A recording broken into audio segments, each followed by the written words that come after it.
Jésus tombait à terre et priait pour que, s'il était possible, cette heure s'éloigne de lui. Il disait « Père, tout est possible pour toi, éloigne de moi cette coupe. Cependant, non pas ce que moi je veux, mais ce que toi tu veux. » Évangile selon saint Marc, au chapitre 14.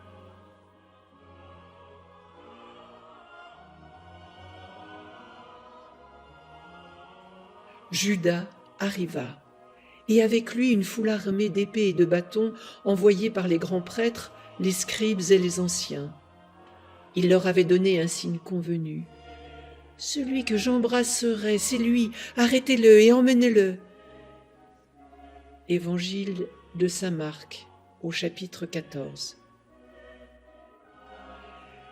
L'attitude maniérée de Judas venant par derrière embrasser le maître trahit le remords qui bientôt le conduira à se donner à lui-même la mort.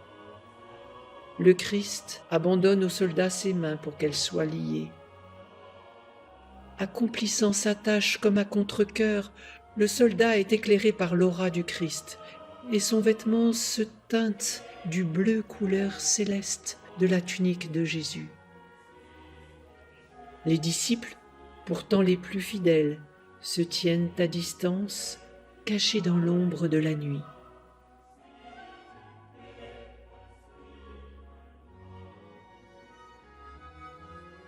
Le grand prêtre l'interrogea. « Es-tu le Christ, le Fils du Dieu béni ?» Jésus lui dit « Je le suis. » Alors le grand prêtre déchire ses vêtements et dit « Vous avez entendu le blasphème? Qu'en pensez-vous » Tous prononcèrent qu'il méritait la mort. Évangile selon saint Marc, au chapitre 14. Le Sanhédrin s'est réuni pour juger Jésus. Les prêtres et les dignitaires sont furieux et l'accusent d'un doigt qui réclame vengeance. Ils se ressemblent tous comme des automates, mus par une loi qui a perdu son âme. Le grand prêtre déchire son vêtement devant celui qu'il considère comme le pire des blasphémateurs. La lumière, venue d'en haut, nimbe le Christ, qui se tient humble, calme et silencieux.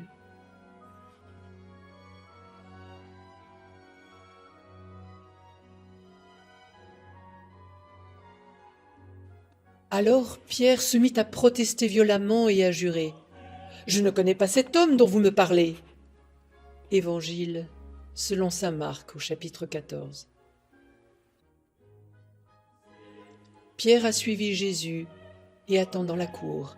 La servante, les soldats qui se réchauffent autour du feu, l'ont tour à tour confronté, mais il a nié être le disciple de Jésus, lui, le maître désormais réprouvé.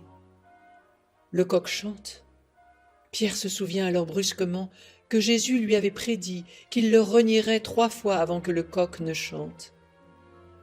Dévasté de remords et de tristesse devant sa lâcheté, il s'éloigne, frappe sa poitrine et sanglote.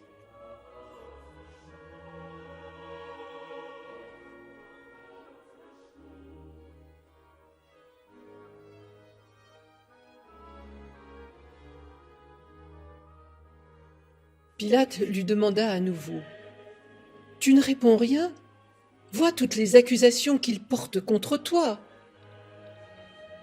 Mais Jésus ne répondit plus rien, si bien que Pilate fut étonné.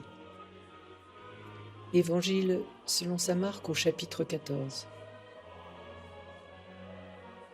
Jésus est livré par les grands prêtres à Pilate.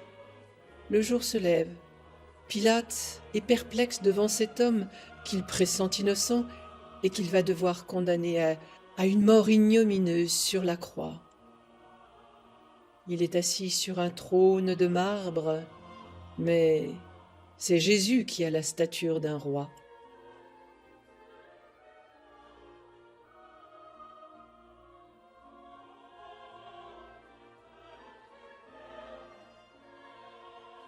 Les soldats emmenèrent Jésus à l'intérieur du palais.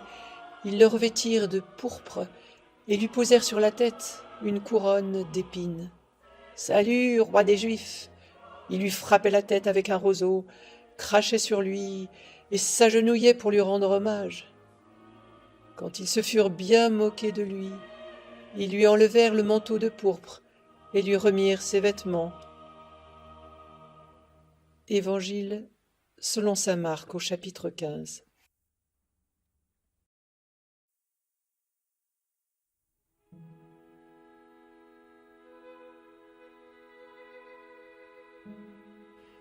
Pilate leur livra Jésus pour qu'il soit crucifié. Ils se saisirent de Jésus, qui portant sa croix sortit en direction du lieu dit le calvaire, qui se dit en hébreu Golgotha. Évangile selon saint Jean au chapitre 19.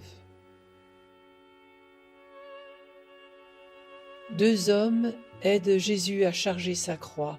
Pour eux, la charge est lourde et requiert tous leurs efforts. Mais Jésus, lui, la saisit délicatement, presque avec tendresse, dans le consentement au sacrifice. Comme sa tunique, la croix du supplice s'est revêtue de bleu, couleur céleste. Elle traverse tout le ciel qui s'est embrasé devant l'outrage fait au Fils de Dieu.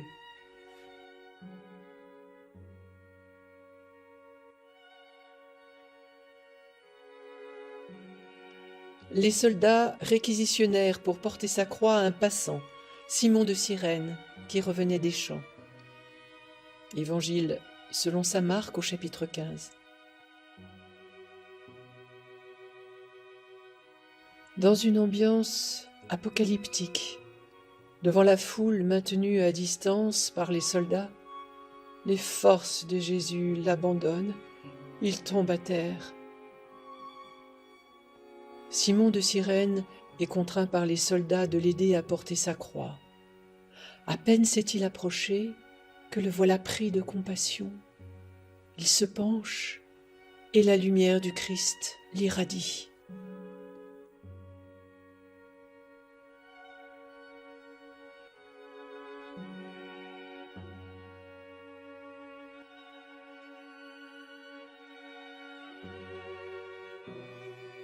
Le peuple en grande foule le suivait, ainsi que des femmes qui se frappaient la poitrine et se lamentaient sur Jésus. Évangile selon saint Luc au chapitre 23. Marie, qui représente ici toutes les femmes, est présente sur le chemin qui mène son fils à la mort. Leurs mains se joignent. Elle le bénit et tourne son visage vers nous, vers tous ceux qui l'ont condamné. Leur tendresse efface un instant toute souffrance. Leurs vêtements s'illuminent en une nouvelle transfiguration.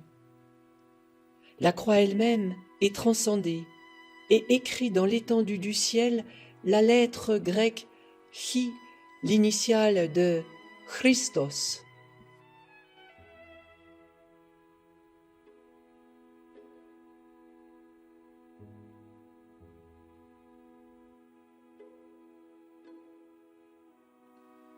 Lorsqu'ils furent arrivés au lieu dit le crâne, ou calvaire, là, ils crucifièrent Jésus. Évangile selon saint Luc au chapitre 23.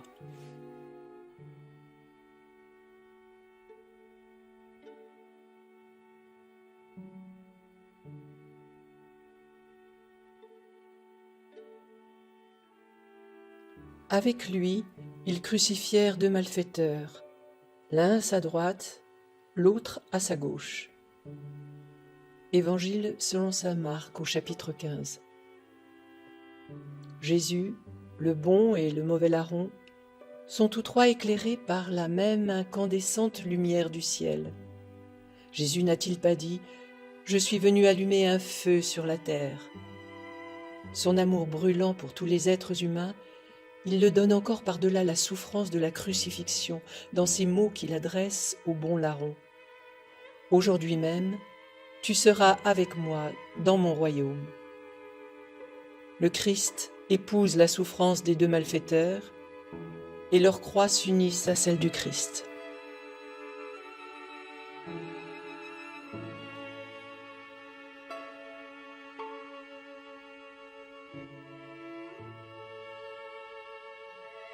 Jésus, voyant sa mère, et près d'elle le disciple qu'il aimait, dit à sa mère, « Femme, voici ton fils. » Puis il dit au disciple, « Voici ta mère. » Et à partir de cette heure-là, le disciple l'a pris chez lui.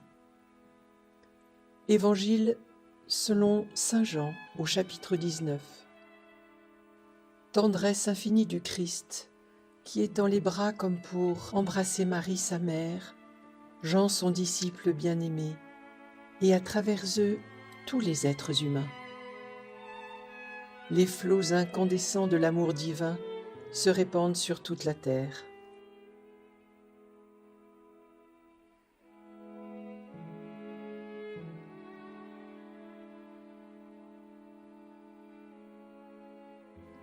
Alors Jésus poussa un grand cri. « Père, entre tes mains je remets mon esprit. » Et après avoir dit cela, il expira. Évangile selon saint Luc au chapitre 23.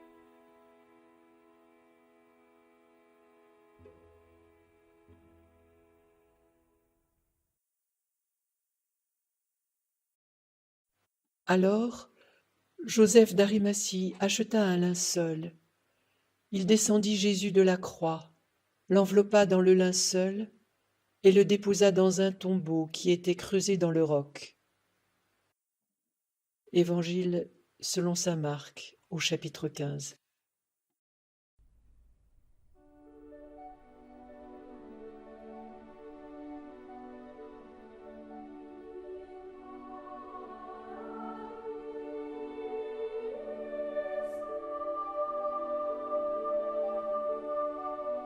L'ange prit la parole et dit aux femmes, « Vous, soyez sans crainte, je sais que vous cherchez Jésus le crucifié. Il n'est pas ici, car il est ressuscité, comme il l'avait dit. » Évangile selon saint Matthieu au chapitre 28.